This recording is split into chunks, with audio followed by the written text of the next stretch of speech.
So yes, आज की जो अपडेट है वो ऑयल इंडिया को लेके है। काफ़ी लोगों का डाउट था कि सीनियर ऑफिसर का एग्जाम पैटर्न क्या है। तो इस वीडियो में हम लोग सीनियर ऑफिसर के एग्जाम पैटर्न के बारे में डिस्कस करने वाले हैं डिटेल में। तो आप लोग इस वीडियो को पूरा देखना। चलिए हम लोग स्टार्ट करते हैं। तो सीनियर ऑफिसर के सिलेक्शन प्रोसेस की हम लोग बात करें तो इसका एग्जाम जो है वो सबसे पहले सीबीटी बेस्ड एग्जाम होगा, उसके बाद इंटरव्यू होगा। यानी फेज़ 1 और फेज़ 2 में इसका सिलेक्शन प्रोसेस है। जो फेज़ 1 है उसमें आपका सीबीटी एग्जाम होगा, जिसके लिए आपका जो टोटल मार्क्स है वो 100 मार्क्स है और जिसका वेटेज जो है वो 85% वेटेज है। क्वालिफाइंग मार्क्स की बात करें तो यहाँ पे इन्होंने बताया है कि 50% जो है वो जनरल ओबीसी और ईडब्ल्यूएस वालों के लिए है और जो 40% है वो एससी एसटी और पीडब्ल्यूडी कैंडिडेट्स के लिए। फेज़ 2 जो है वो आपका इंटरव्यू रहने वाला है, जिसका वेटेज जो है वो 15% रहने वाला है। यहाँ पे इन्होंने कोई भी क्वालिफाइंग मार्क्स नहीं बताया। अगर हम लोग डिटेल में बात करें तो यहाँ पे इन्होंने ये बताया है कि आपका जो सीबीटी बेस्ड एग्जाम जो है इसके लिए आपको 90 मिनट का टाइम मिलेगा। यहाँ पे इन्होंने बताया कि 1 घंटा और 30 मिनट। और यहाँ पे इन्होंने ये भी बताया है कि जो भी पीडब्ल्यूडी वाले कैंडिडेट्स होंगे उनके लिए एग्जामिनेशन टाइम में जो है वो कंपनसेशन दिया जाएगा। यहाँ पे इन्होंने ये बताया है कि जो भी आपका सीबीटी एग्जाम होगा वो सिर्फ और सिर्फ क्वालिफाइंग नेचर का होगा और उसके बाद आपका नेक्स्ट जो प्रोसेस होगा वो इंटरव्यू होगा।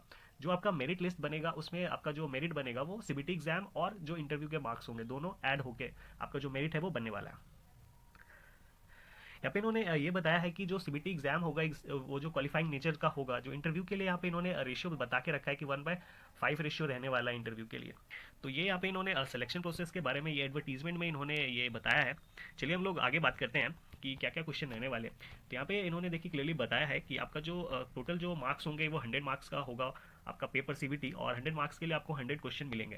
तो जिसमें से जनरल अवेयरनेस के 10 क्वेश्चन होंगे, इंग्लिश के 10 होंगे, एप्टीट्यूड के 10-15 होंगे, रीजनिंग के 15 होंगे और जो भी आपका डोमेन सब्जेक्ट होगा उसके 50 क्वेश्चन होंगे। यानी टोटल 100 मार्क का सवाल होगा और 100 क्वेश्चन आपको मिलेंगे। यानी कि 100 मार्क के लिए यानी 100 क्वेश्चन के लिए आपको 90 मिनट का टाइम मिलेगा। चलिए हम लोग आगे कुछ बात करते हैं। जैसे कि यहाँ पे बताया इन्होंने कि जो आपका जो सीबीटी एग्जाम होगा वो टोटल 100 मार्क का होगा। जनरल ईडब्ल्यूएस और ओबीसी वाले कैंडिडेट्स के लिए उन्होंने 50% का सिलेक्शन क्राइटेरिया रखा है फॉर क्वालिफाइंग नेचर और जो एससी एसटी पीडब्ल्यूडी कैंडिडेट्स उनके लिए उन्होंने 40% का रखा है। यहाँ पे इन्होंने बताया है कि मतलब कि फॉर ईच क्वेश्चन आपको 1 मार्क मिलेगा। और यहाँ पे जो मोस्ट इंपॉर्टेंट क्वेरी है लोगों की कि क्या इसमें नेगेटिव रहने वाला है, तो यहाँ पे क्लियरली लिखा हुआ है कि there will be no negative, यानी कि इस एग्जाम में आपका कोई भी नेगेटिव नहीं रहने वाला। तो ये काफ़ी अच्छा अपॉर्चुनिटी है इस एग्जाम के लिए और आप लोगों के लिए भी क्वालिफाइंग करने के लिए। तो this was the update for examination pattern. तो अब जो कुछ लोगों की क्वेरी है कि जो हमारा पीवाईक्यू है वो अवेलेबल नहीं है, तो मैकेनिकल और भी जो ब्रांचेस है उनके लिए अवेलेबल है बट इलेक्ट्रिकल वालों का अवेलेबल है नहीं। तो आप लोग क्या कर सकते हो, आप लोग रिसेंट का जो एग्जाम है जैसे कि ये ऑल इंडिया का एग्जाम है तो आप एचपीसीएल का पेपर दे सकते हो, इसरो आईसीआरबी का पेपर लगा के जा सकते हो। तो रिसेंट में जो भी एग्जाम हुए आप उनकी तैयारी करके जा सकते हो। और जो बात रही क्या इसका एग्जाम कब होगा, तो इसका एग्जाम जो है वो मार्च में एक्सपेक्टेड है। तो आप लोग तैयारी करते रहिए। आई होप आपकी क्वेरी पूरी हो गई हुई इस वीडियो में। अगर फिर भी कुछ रह जाती है तो आप नीचे